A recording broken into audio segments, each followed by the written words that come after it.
LML to you, fellow Limmies. It is me, Giovanni. I have a quick note for us before we get going here today. We are going to be taking a break this summer. So the end of this season will be at the end of May. We will be off for June and July, and we'll be back in August. So go ahead and mark on your calendars. August 11th will be the first day back on our new season with brand new episodes. We look forward to seeing you then.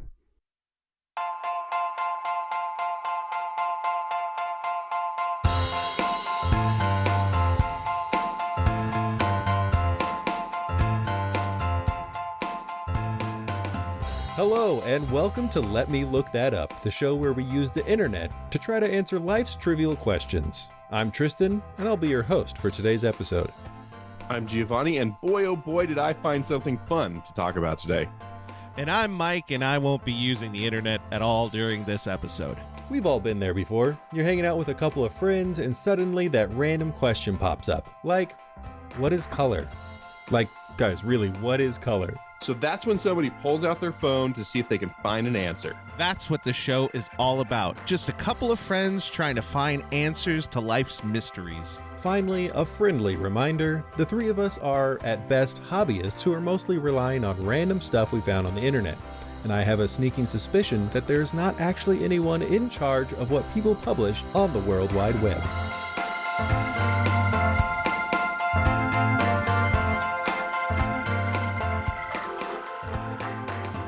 So before we get started here, guys, do you know what today is?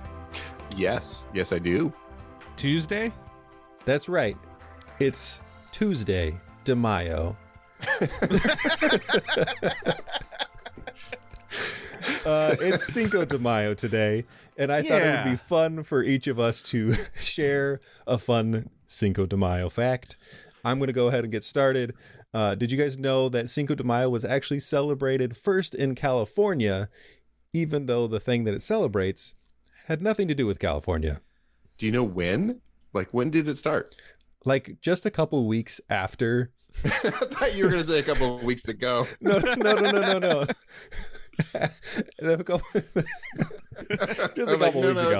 ago. They got a really late start on it. They're like, hey, let's starting next Tuesday, we're going to celebrate this thing, but let's pregame it. No, just a couple weeks after the events of which Cinco de Mayo celebrates, they started celebrating it in California because they were just excited about it. So California was a state at that point? I believe so. I don't remember what the dates were. Okay. Yeah, I think it was 1800s, right? Yeah. How about you, Mike? What do you got? Did you know that Cinco de Mayo is one of the biggest days for the consumption of avocados for the year? Where? Like England? I think throughout it. Well, I'm gonna go ahead and say it's probably California, but from what I read, it was nationwide. Okay, for the United States. Gotcha. Yeah. And well, California makes up the majority of the United States. Yeah, exactly. So 80 million pounds of avocado is eaten on Cinco de Mayo. Man, that's a lot of pounds. I can't even really fathom that. Yeah. Cinco de Mayo, I think my best touch point is my favorite Arrested Development joke of Cuatro de Cinco. Cuatro de Cinco, yes. I think of that every time. where the Bluth family tries to one-up Cinco de Mayo by having it a day early and naming it Cuatro de Cinco. Isn't it Cinco de Cuatro? Cinco de Cuatro? Maybe. I think it's Cinco de Cuatro. That's how good the joke is. Yeah. That's my favorite fact. My favorite fact is watch Arrested Development. My favorite Cinco de Mayo fact is a comedy about a bunch of white people. It's great. Right. Well, I think that's the brilliance of the Cinco de Mayo fact is like it's Cinco de Mayo in the United States is just so not what it is in Mexico. Yeah, no, not at all. Like it's a super minor holiday. Like I think it represents. So okay, guys, I'm gonna pull out my fact hat. So the Cinco de Mayo represents or is celebrating the Battle of Puebla, which was a minor battle between the French and the Mexican government over an unpaid debt. So like every Tuesday for me. Yeah. I thought there was more to that sentence, No, but it's just an unpaid debt. yeah, like, hey, Cool. Mexico was not having a lot of money at the moment, so like, hey guys, hey Europe, we can't pay our debts, and I think Spain and France was like, oh no, you did it, and then they sent some warships over, and then there was a battle, and then Mexico won that battle, and it wasn't even a decisive battle for like the actual like conflict, but we Yeah. celebrate it now. Why not? Let's do it. Why? That seems like a really like petty reason to start a battle. I mean, like, aren't most wars kind of petty? Yeah. Awkward pause. Yeah, I mean, like, really a minor thing, and we just like, it's a day for people in Nebraska to wear sombreros now. So I think that's why the Arrested Development joke works so well, is because it's like this disconnect between this conflict with France, and then now it's a chance to eat more avocados. Do you think that America really got into it just because they were like, whatever conflict we had with Mexico, it's better for us to just hate on France for a while? Yeah, I mean, it's so convoluted. Like, I mean, the whole like Louisiana Purchase was like pro-France relationships, and then we had the Spanish-American War, which we took over a lot of Mexico and made it America, and then Cinco de Mayo. Yeah, it's complicated. I don't know. It's complicated. Is that what the timeline is? That happened after? Did Cinco de Mayo, did that battle happen after the Spanish-American War? Tristan, you are allowed to look things up. So I know that the Cinco de Mayo happened in what, like 1867? Cinco de Mayo itself? Yeah, no, I'm sorry, 1862. The actual battle. Yeah, the actual battle was 1862. So the Spanish-American War was over by then, right?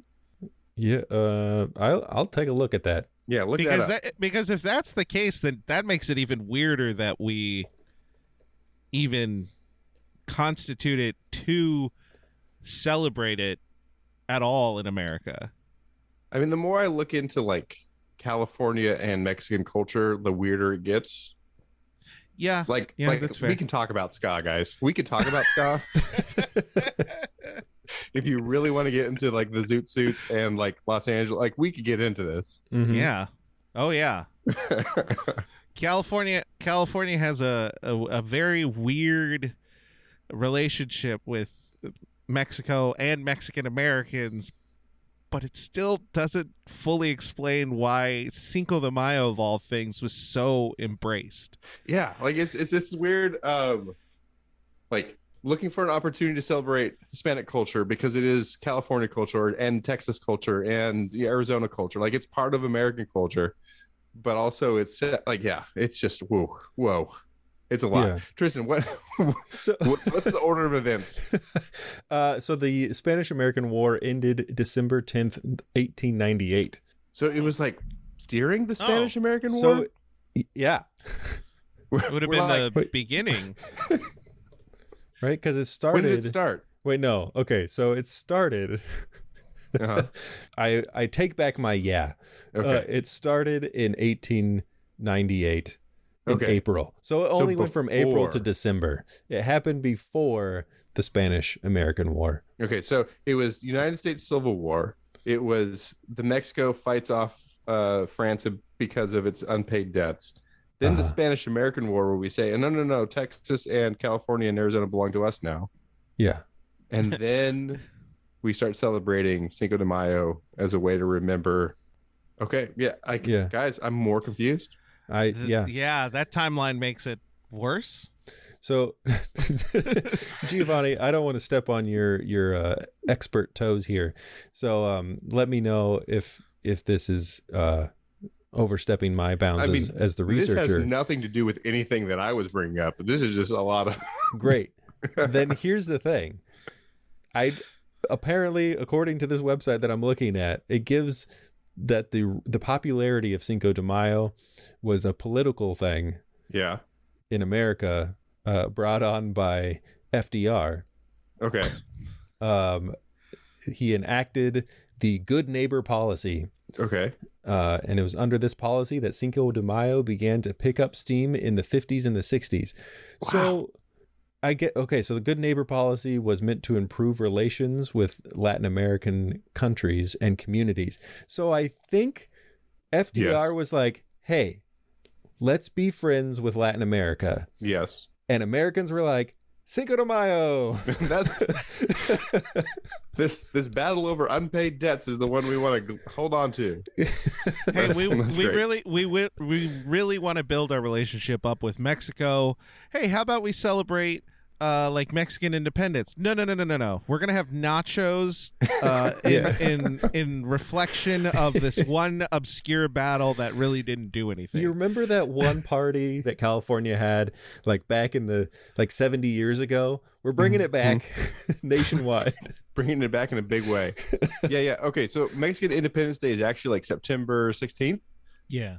So yeah, like maybe it was like, hey, September's kind of busy. We're looking for something kind of in the spring, kind of kick the summer off. What do you got in May? What do you got in the May-June timeframe? I just imagine one of his like administration, like one of their aides is just like, they fought the French in like May. Is that good? Is that a thing? Is that Guys, I just keep stumbling upon really interesting things. Australia, Malta, the Cayman Islands, and Canada all celebrate Cinco de Mayo. I love it. No way. Yeah. Is that, guys, instead of eating, well, maybe not instead of eating avocados, while we're eating avocados, should we maybe not pay any French debts that we have on Cinco de Mayo as well? We just have like anti-Macron like signs up for no reason. People don't understand what's going on. We don't actually dislike France. We just don't pay debts on that. It's just that one day. We call them freedom fries just one day of the year. It's pretty good. Okay. Tristan, can I like bring this back to the topic that I wanted to bring? You today? Definitely can. We wanted to acknowledge a few of those things. Okay. So that I can kind of make a tenuous relationship. So the thing I was wanting to talk about was like, what is intelligence? Like, what is smart? What is wise? And so I guess a way to like connect these two dots is war an indication of intelligence? So like, do animals, do humans, do things that have conflict to the level of war mean that is that a signal of intelligence? We're about to go from a comedy podcast to a really deep one. Yeah, guys, I got real with you. Sorry. Well, because I was just gonna. Is modernity part of the conversation?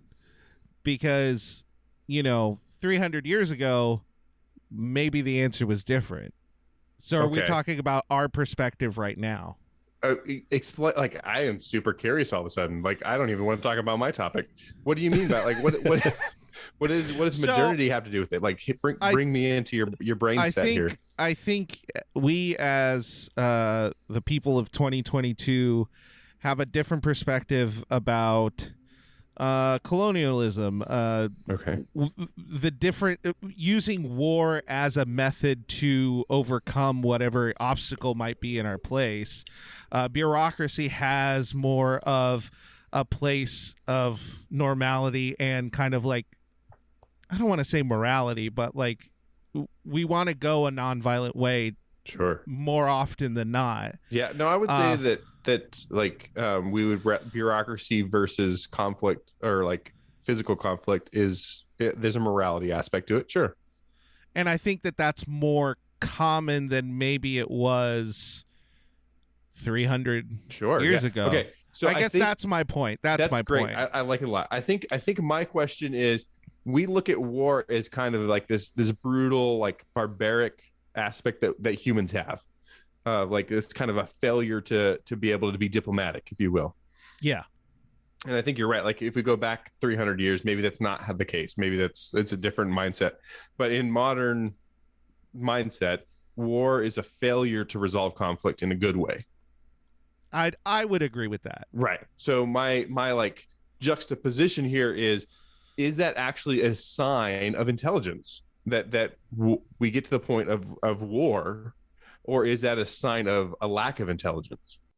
And I guess I'm talking about intelligence in the like this broad term of like self, are you smart enough to be self-aware? Do you have creative problem solving? So not just in the human intelligence spectrum, but in like the animal kingdom intelligence spectrum. Man, that's Tristan, you're giving me a look. I'm stuck here thinking of Chris Tucker and Jackie Chan singing "War, What Is It Good For?" Yeah. That's playing in my mind, and I'm trying to catch up and be on the same page as you. You're just rewatching old movies in your head. But I'm stuck on Rush Hour right now. I'm gonna go on a limb and say yes. Okay.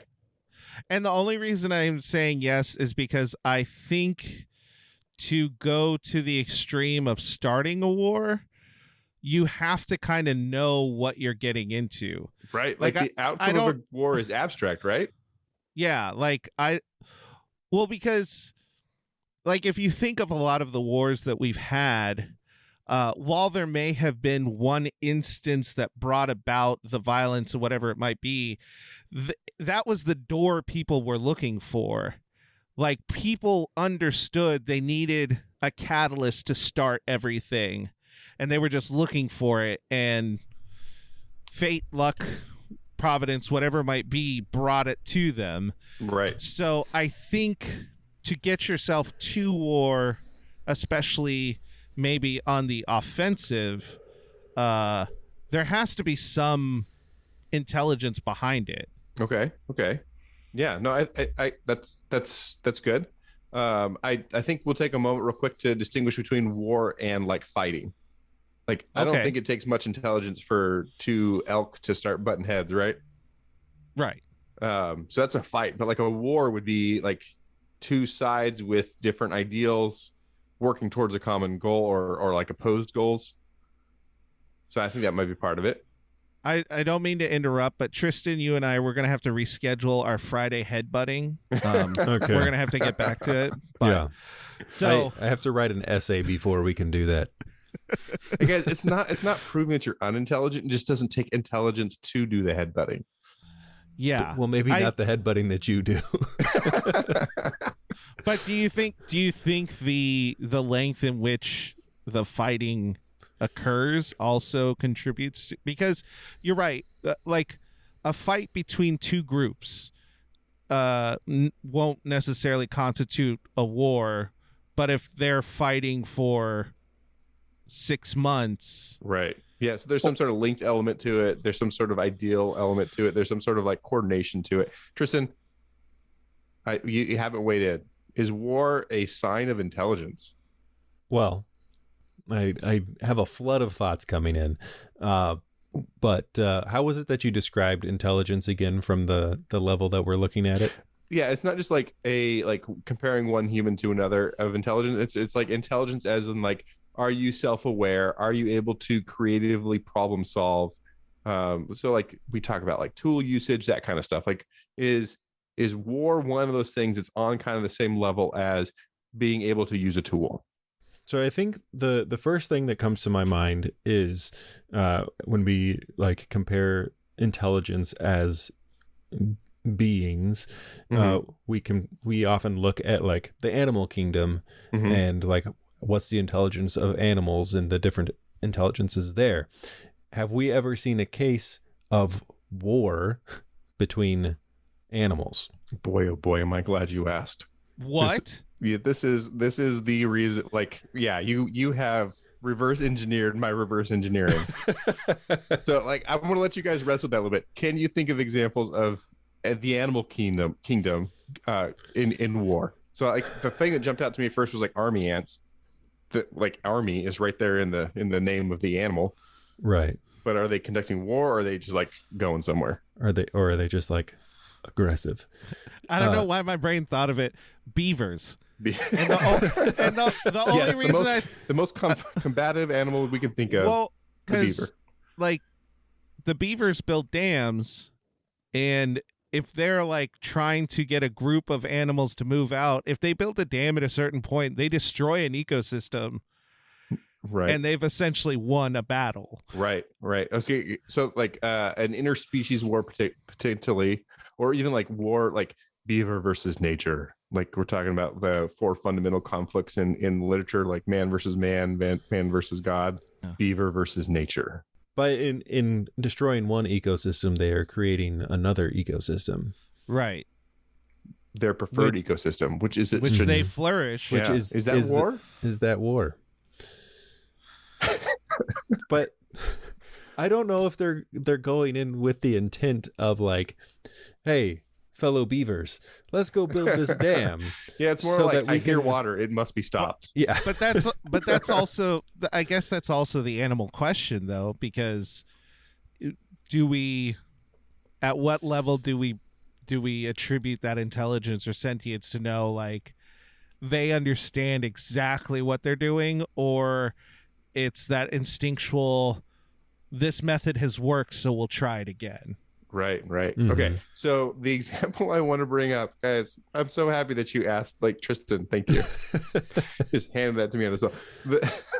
The thing I want to bring up with you guys is I read an article last week that was octopuses in a bay in Australia are at war over a little plot of land that is ideal for their nesting. What is with Australia and wars against animals? No, it's not against animals. It's a war amongst animals. Amongst. Okay, so the octopi are fighting other animals for this area. Or are they fighting other octopi? Yeah. So Earth Touch News Network published an article on September 2015. So it's been happening for a while. I didn't look up any news updates, so maybe there's some new news about this. Breaking 7 years ago, these octopuses were fighting. conflict in Australia from September 2015. It says, "Welcome to Octopolis, an underwater battleground where octopus warfare is heating up." It's very exciting. Yeah. So the things I think that are interesting about this is it's among the same, like it's the same species. So the same group of octopuses. It says octopuses right there. I'm gonna go with octopuses. That's the Australian way to pluralize it. Yeah. So this group of same species octopuses really like this one plot of ground. I think there was like an old piece of metal or something right there that made it super attractive. Normally, octopuses will like spread out and they will like avoid conflict. They're territorial by nature and they'll avoid conflict by just spreading out. But this one structure that suspected to be a formerly metal structure, or I guess it's probably still metal, but like rusting. Yeah, it's been there for a while. It's some of the cars from Mad Max. They just got into the water in Australia. Yes. Well, let's go with that story. So in Jervis Bay, there is a metal structure, and they really like this patch of ground, and they nest closer together than they normally would, and they'll do things like throw rocks at each other to try to get to claim more space. It's awesome.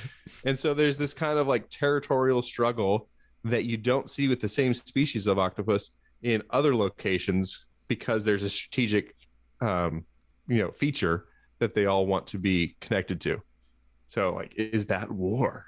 Is that intelligence? I guess you'd have to define war in a way, because what is the definitive nature of war? Because like, I think we talked about war being one war or one battle was about debt. Oftentimes it is about land, right?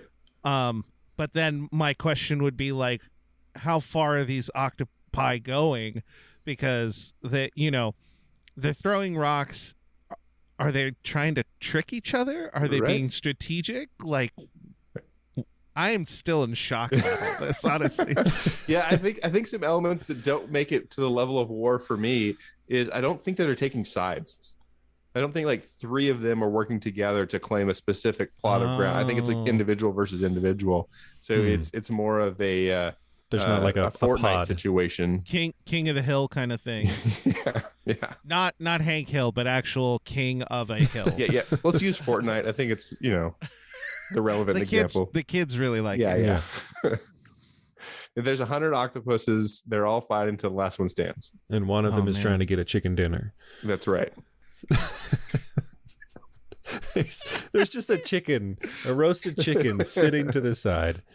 And all these octopuses are... It gets roasted on that piece of metal, apparently. It's really interesting. Yeah. They just want to grill it.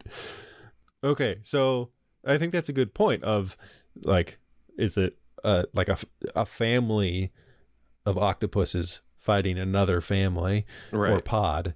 Or is it... What do you call a group of octopuses? Yeah, you can look that up. We can't. We're not allowed. I still needed to vocalize it. I know murder is crow, but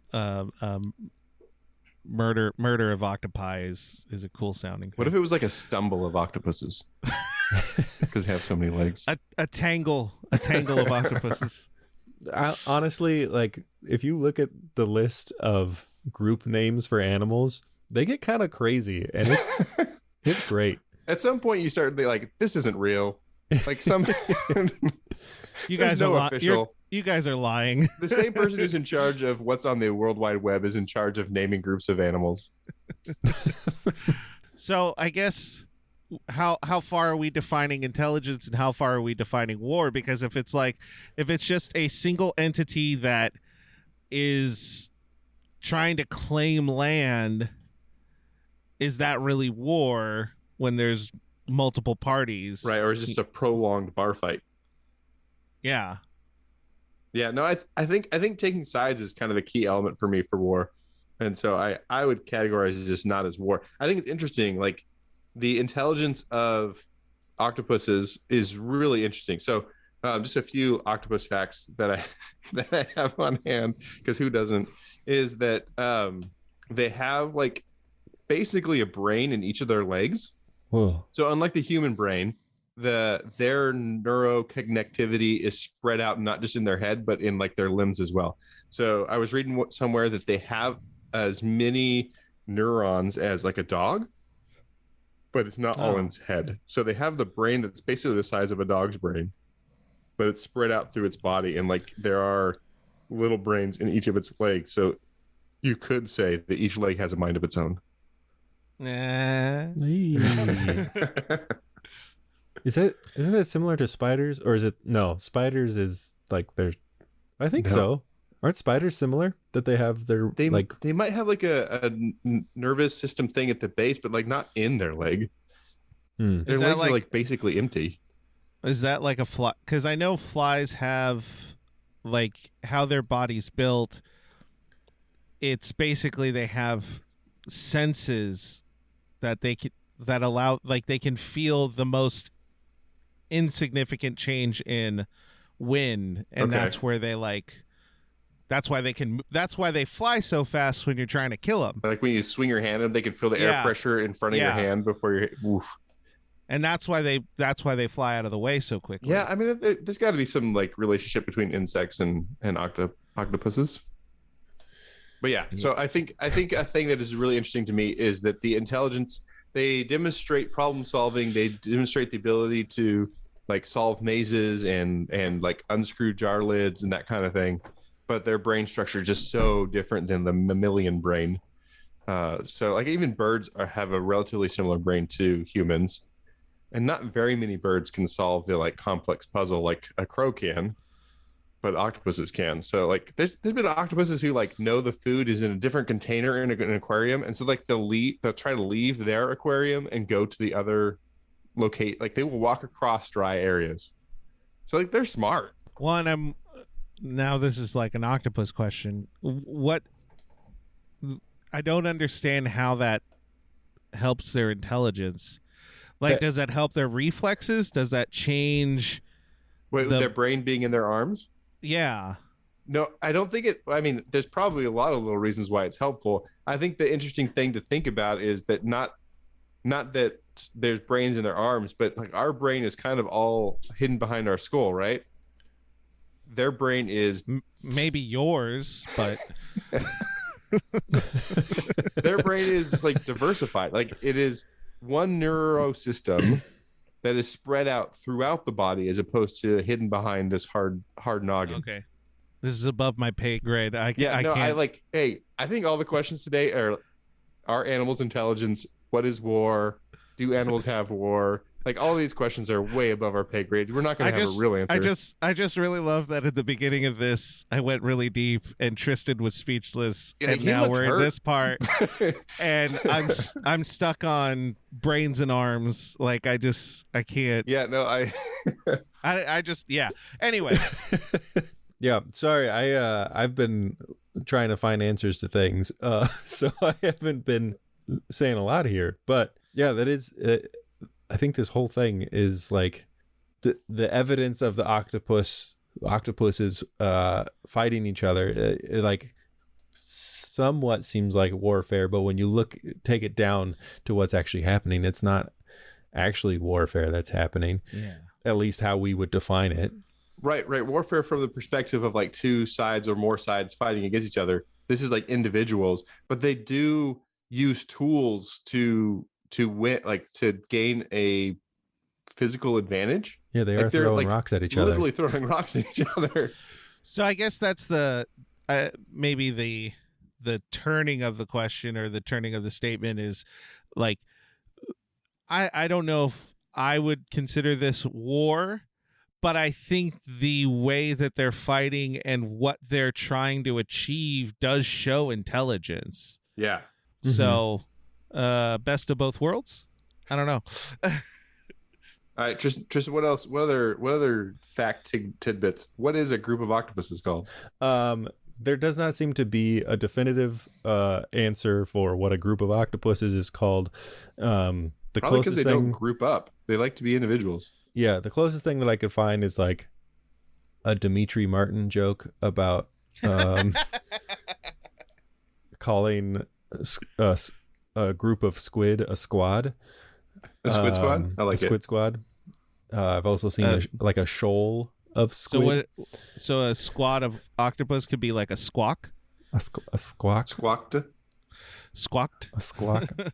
So, and the one article that was like, finally resolving octopuses and octopi, and it's behind a paywall. So I don't know. We refuse to pay for knowledge. Can't tell you that one. That feels like a scam. So, Giovanni, the question that you posed was, is war a sign of intelligence? And we have explored a little bit of the animal kingdom and explored what we're defining intelligence and what we're defining war as. But what is the answer? Do we have an answer for that? Well, I think we kind of hinted at earlier that this is way too big of a topic for us to make any definitive answers about. Right. So I'll give you my subjective view. I think that war is sad evidence of intelligence. I think the ability to communicate a common goal to a group of people that is in opposition of somebody else's common goal and then work together against the opposition toward that goal is intelligence. Like that's taking tools to the next level. If you can use a tool for yourself, that's great. But if you can use a tool to help somebody else, that's even more intelligent, I would say. And so from that perspective, I think war is evidence of intelligence, even though it's tragic. I think we all agree that, the diplomatic route is monotonous and is as bureaucratic as it can be is way better than, punching each other in the face or shooting at each other. So it's a sad evidence of intelligence. But yeah, I would say, I think it is. I think it's intelligence. Yeah. Responding with emotion is easier than responding with thoughtfulness. Right. Speaking of thoughtfulness, I want to say that this particular episode is really the first time where I was like, I could hear this conversation happening at a party or something. Yeah, I'm pretty sure as a sophomore in college, I did have this conversation. Right. It's that conversation where you walk up and you're like, "Hey guys, I'm just gonna go back over where I was." Yeah, I think we also agree that the octopuses are not in war. They're not in war. They might be in a prolonged bar fight, but it's not a war.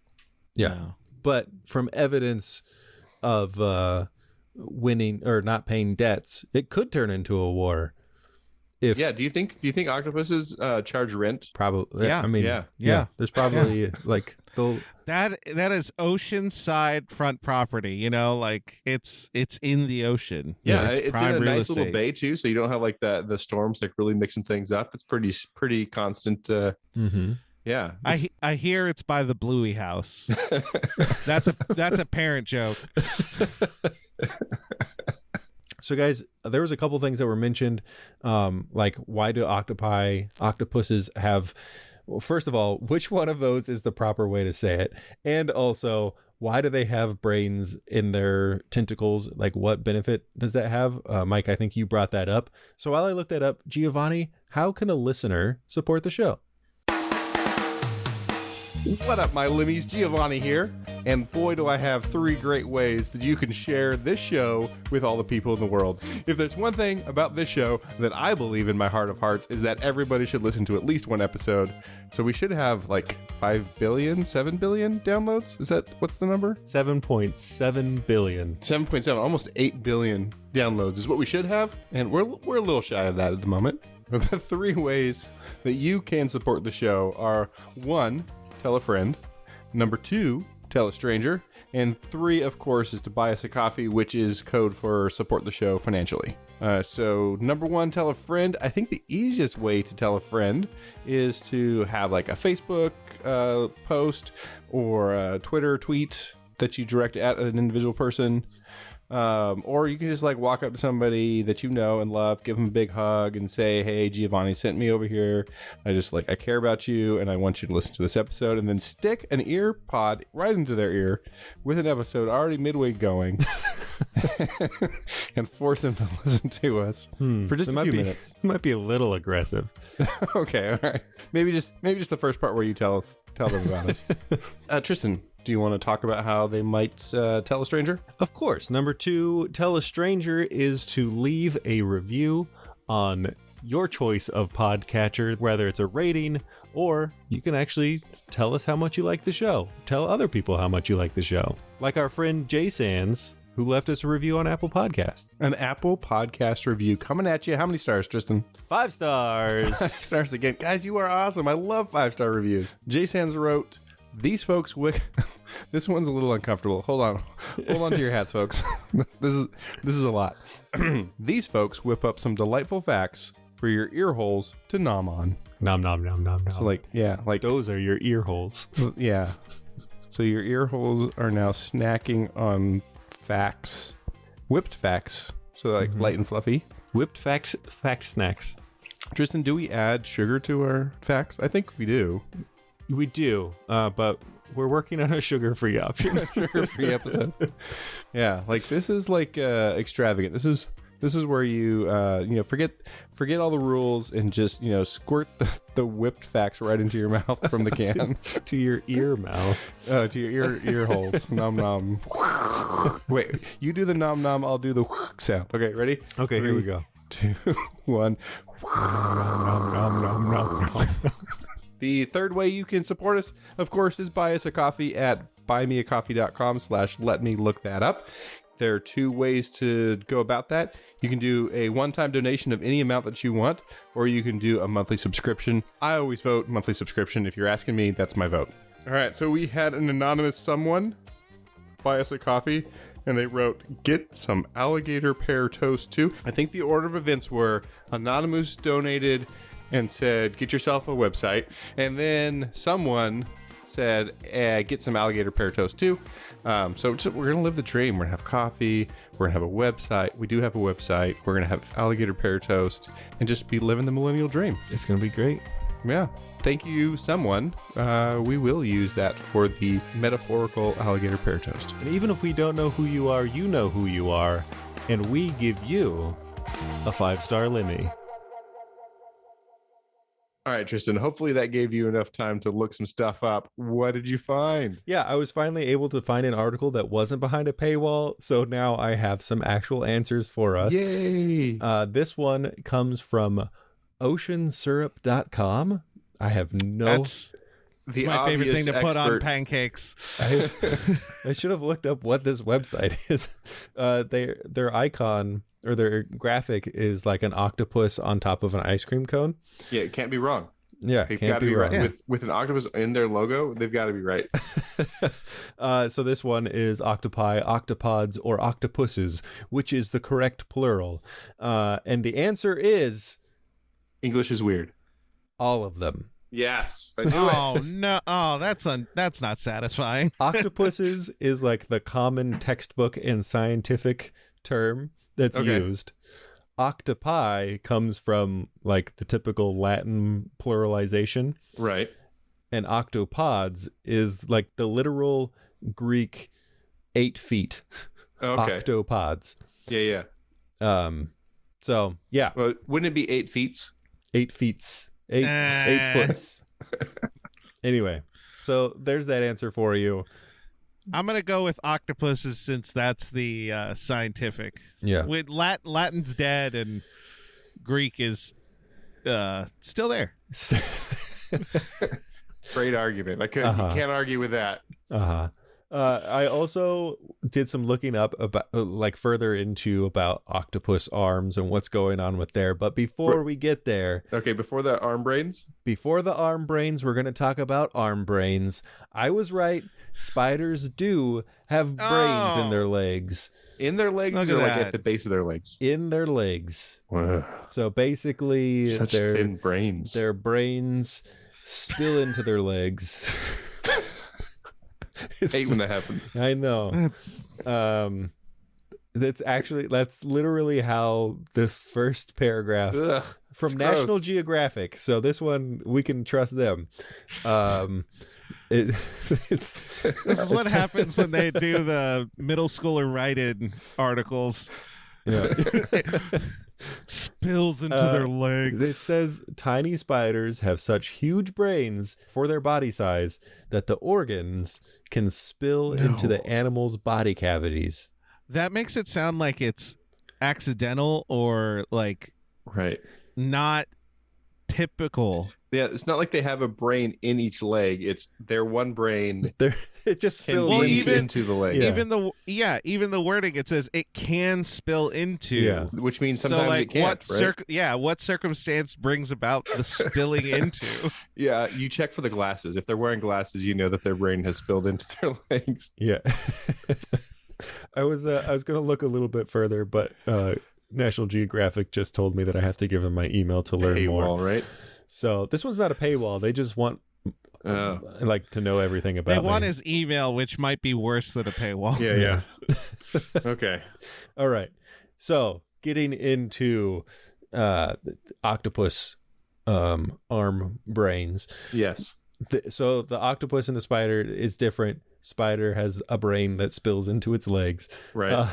Octopus has, as we all know, its core brain, but then it has nerve clusters within its individual arms, and they kind of act as a mini brain. Wait, I read somewhere that those mini brains can process things like taste. Yeah, like each leg can taste you. Like if an octopus touches you, it's licking you. Yeah. Well, I mean, not licking you, it's tasting that just you. makes me even more uncomfortable about. Yeah. Like I needed another reason to be grossed out when I see an octopus. So this is from discovery.com.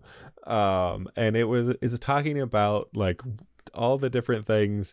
And it doesn't go into super detail about like all the things that these arm brains can do, but it basically just gives them like fast reflexes because their arm can move without their core brain having to receive the signal. Okay, so like the signal like goes from the tip of their leg to the little mini brain and then reacts at that point before it gets to the big brain. Yeah, so they have fast reaction, but just to add to like the crazy things that that octopi, octopus, octopods can do is that they we know that they can change color. Yeah. They can also use tools, as we were talking about earlier, Right. with throwing rocks and everything. But they can also change their genes. What? They can Like alter their pants? Yes, like Octodad, they can change their pants. The most unsettling thing that's been said in this whole podcast is an octopus wearing jeans. Is it just I'm like imagining normal those jeans memes with of like, two legs? does an octopus wear jeans like this or like this? Yeah. It's got like 4 tentacles coming out of one leg and 4 tentacles. Yeah. Or do they How use? often do you think they wash their jeans since they're in water all the time? Was it on this? Oh, I don't know. Because there's a level that you don't have to. I mean, I've worn jeans into salt water, and it's very Super uncomfortable. uncomfortable. Like they must chafe. Like, okay, seriously, they change their jeans. Yes, they are able to edit their own jeans. How? Like what? Like Yeah. decision wise, or just happens because of like environmental, social pressure? I mean, environmental pressure. Yeah, are they doing like instant adaptation? So this says edit their genes, which makes it sound like they are choosing to make it happen. Unfortunately, that link leads to a site can't be reached error. Oh no! So Discovery's got to get their act together. All right, Fake news. Hey guys, hey listener, could you do us a huge favor and like dig into that, because we don't got time while we're recording this podcast. How do octopuses change their genes? Yeah. Or for what reason? One tentacle at a time.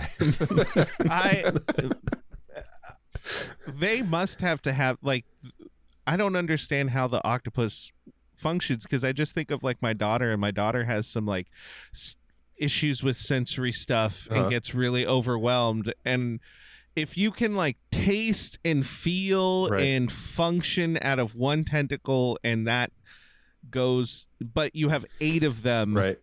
and they have the same speed, like the main brain would eventually get all that information. And so it's constantly tasting, feeling, like in a realm that I don't think any of us could understand. Oh yeah. Ugh. It's Yeah, weird. that brings us back to like the question that, like, the what if question in the intro of what is colors.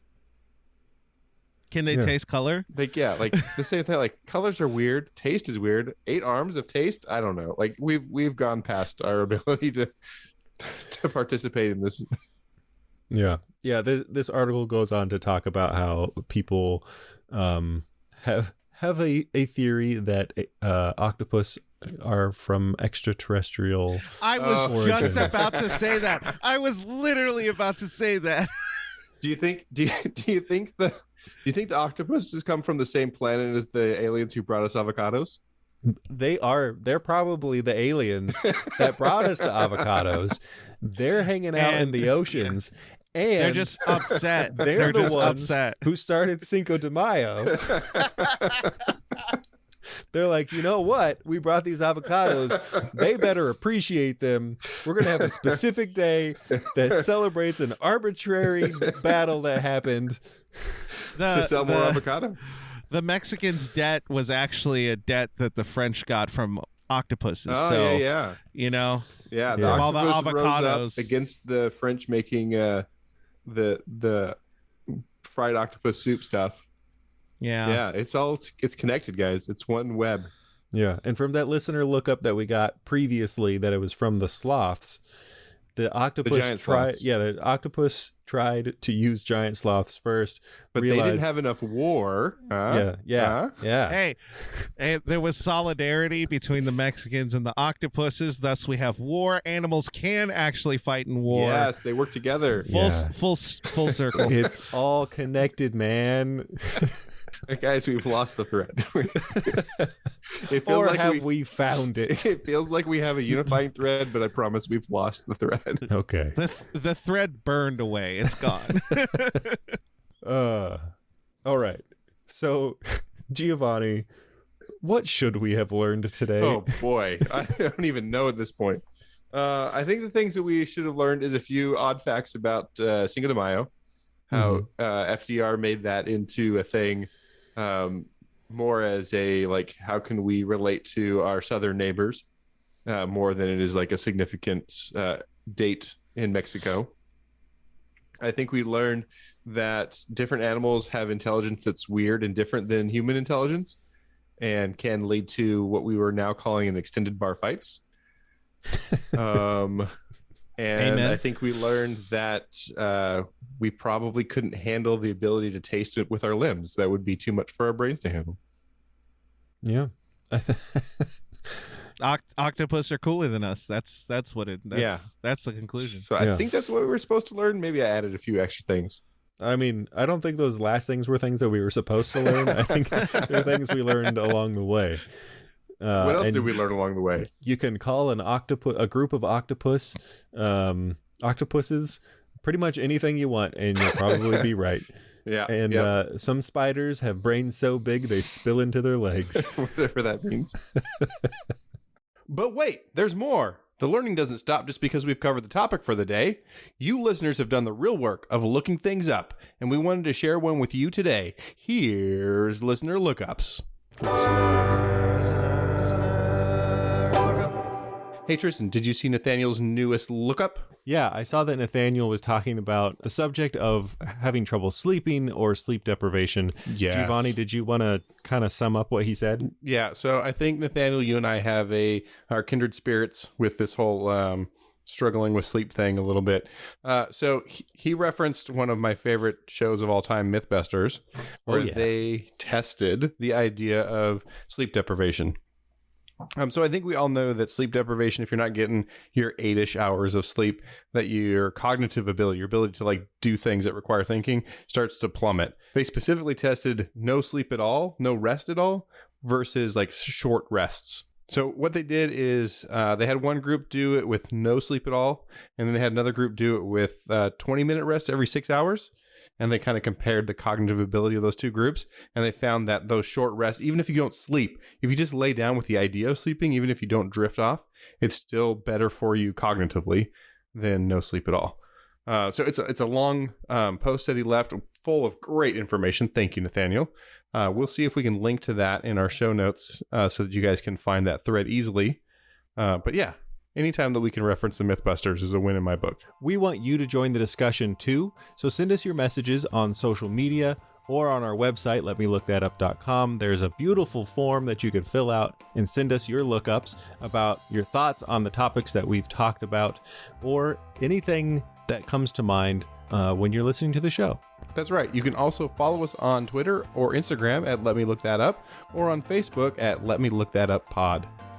Again, if you like the show, subscribe on your favorite podcast platform and leave us a review. If you enjoy listening to us looking that up, you can support the show at buymeacoffee.com/letmelookthatup.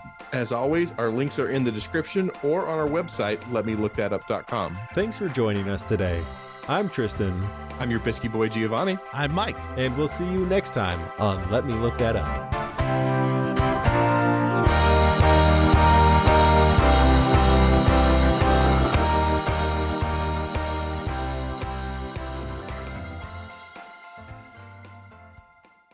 Guys, I have nope.